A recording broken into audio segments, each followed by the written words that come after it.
नदीम शेख साहब, जो एक वेल नाउंड कंपनी में जनरल मैनेजर के तौर पर जॉब करते हैं और इन्होंने ये अपने साथ अहद किया था अपनी तनख्वाह में से हर महीने अल्लाह के मेहमानों को रात का खाना खिलाते हैं। मजदूर लोग जो दूसरे शहरों से आए हुए हैं, इनको खाने का कम से कम फिक्र ना हो, किसी एक दिन हमारे वो मेहमान बन जाए। ये देग हम खुद पकाते हैं, मैं और मेरी बेगम पकाती हैं। उर्दू पॉइंट की वीडियोस देखने के लिए हमारा चैनल सब्सक्राइब कीजिए और बेल के आइकन पर क्लिक कीजिए ताकि आप हमारी तमाम आने वाली वीडियोस से बाखबर रह सकें। अस्सलाम वालेकुम, उर्दू पॉइंट के साथ मैं हूं अब्दुल्ला खान। नाज़रीन, इस वक्त मैं मौजूद हूं ठोकर नियाज़ बेग पनाहगाह के बिल्कुल पास और आज की मोटिवेशनल कहानी है नदीम शेख साहब की, जो एक वेल नाउंड कंपनी में जनरल मैनेजर के तौर पर जॉब करते हैं और इन्होंने ये अपने साथ अहद किया था कि अपनी तनख्वाह में से हर महीने 10% अल्लाह की राह में ख़र्च करेंगे और वो ख़र्च करने का अंदाज़ ये होगा कि अल्लाह के मेहमानों को ये खाना खिलाएंगे। ये मेहमान उनको कह रहे हैं जितने भी मज़दूर और मुसाफिर दूसरे शहरों से आकर यहाँ पर काम करते हैं और अपने बच्चों के लिए रिज़्क़ कमाने आए हैं, तो उनके पैसे थोड़े बहुत बच जाएं जो खाने पर वो खर्च करते हैं। और हर रोज़ तकरीबन ये यहाँ पर आके रात का खाना खिलाते हैं। और मज़े की बात यह है कि घर का खाना, जिसमें इनकी मिसेस इनके साथ मिलकर ये खाना पकाती है और बाद में इनके बच्चे इनके साथ आकर ये खाना डिस्ट्रीब्यूट करते हैं और बाइज्जत तरीके से उनको खाना खिलाते हैं। आइए जानते हैं इनसे ये काम कब से कर रहे हैं और क्या क्या खिलाते हैं और कितनी सफाई होती है इनके काम में। अस्सलाम वालेकुम। वालेकुम अस्सलाम। शेख साहब कैसे हैं आप? अल्लाह का शुक्र है जी बड़ा। यहाँ पर आप रात का खाना खिलाते हैं मजदूर और मुसाफिरों को, कब से कर रहे हैं, क्यों कर रहे हैं? सर ये बस अल्लाह को खुश करने के लिए पिछले कई सालों से हम लगे हुए हैं। अपनी तनख्वाह से जो भी बच जाता है अल्लाह ताला के लिए एक हिस्सा निकालते हैं, शौक़ से आते हैं। ये देग हम खुद पकाते हैं, मैं और मेरी बेगम पकाती हैं। ये इनके लिए हम लंगर लगाते हैं रात के लिए, ताकि ये मज़दूर लोग जो दूसरे शहरों से आए हुए हैं, इनको खाने का कम से कम फिक्र ना हो, किसी एक दिन हमारे वो मेहमान बन जाएं।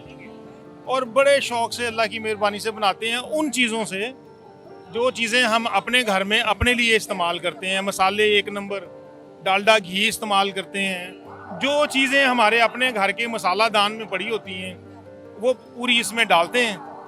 कभी हम मुगलई दाल पका लेते हैं, मिक्स दालें, कभी हम चिकन बना लेते हैं कोरमा, कभी चिकन आलू बना लेते हैं, कभी चिकन चना बना लेते हैं। बस तरतीब से चले जा रहा है काम अल्लाह की मेहरबानी से।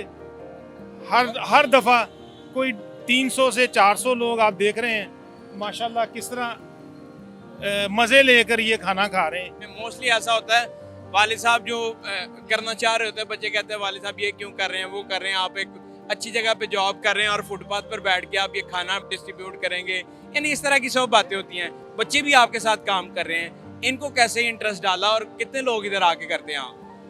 माशाल्लाह जी, मेरे 2 बेटे हाफिज़ हैं, वो मुझसे ज़्यादा शौक़ रखते हैं इन कामों का कि पापा जी करना है। तो आते हुए ये अपने देखें 300 बंदों को खाना खिलाना 3 बंदों का काम नहीं है, ठीक है। ये आते हुए अपने 2-4 दोस्त भी साथ ले आते हैं, वो भी कारे सवाब के तौर पे साथ मिल जाते हैं और इस खाने के तकसीम के अमल में चलते हैं। शेख साहब, आप कितने बजे यहाँ पर आते हैं और एग्जैक्ट जगह कौन सी है, कैसे किसी को पता चले कि आप कहाँ पर हैं? अच्छा, हमने जगह का इंतखाब बड़ा सोच के किया। पीछे गवर्नमेंट ने बनाई है जी पनाहगाह, तो पनाहगाह में जो भी खाना मिलता है वो उनकी किस्मत। हमने सोचा कि चलो हम खाते हैं वो पनाहगाह के बाहर जाके बैठ जाते हैं, वहाँ पे भी मज़दूर लोग ही आके खाएंगे।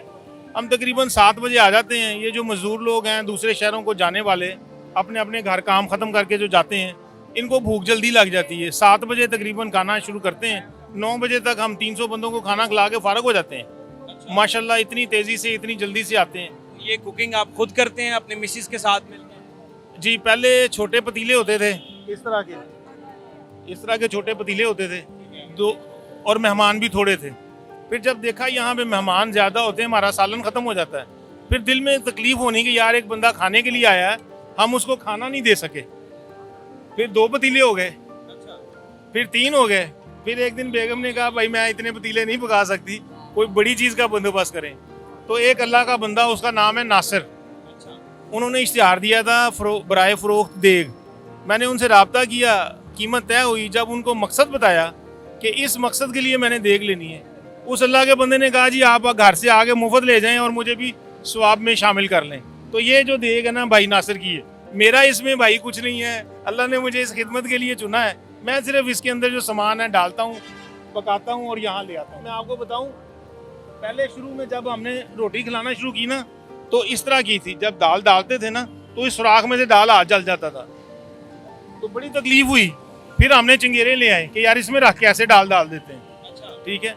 इसमें भी दिल राजी ना हुआ कि यार मैं तो कभी दाल के रोटी के ऊपर रख के दाल खाता नहीं हूँ।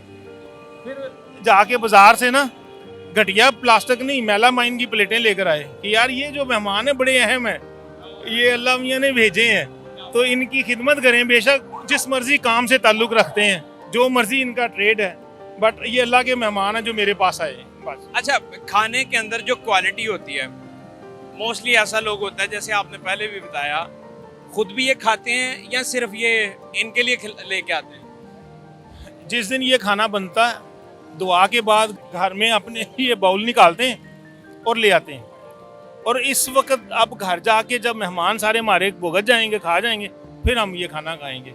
अल्लाह की मेहरबानी से यहाँ पे जो लोग लेट आते हैं, अगर किसी जगह से रोटी की कमी पेशी हो तो वो ये भी खा जाते हैं। वो कहते हैं नहीं अल्लाह का शुक्र है, जो मिल जाए बस काफ़ी।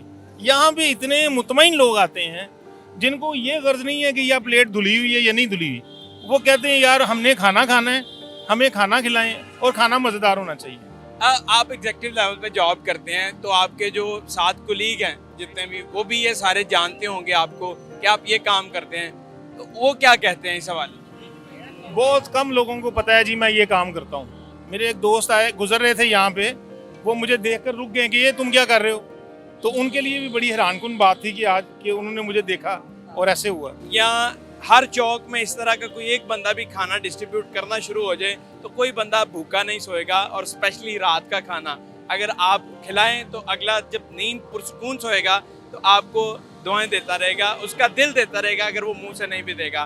तो यहाँ लोग आकर खाना खाते हैं, जितने भी लोग देख रहे हैं उन सबको क्या कहना चाहेंगे, स्पेशली यूथ को? सर रोजे के अलावा एक टाइम भूखा रह के देखें क्या तकलीफ होती है, और फिर ये सोचें कि किसी भूखे को आपने अगर खाना खिला दिया तो वो आपके लिए कितनी अल्लाह से दुआएं और बरकतें लेकर आएगा।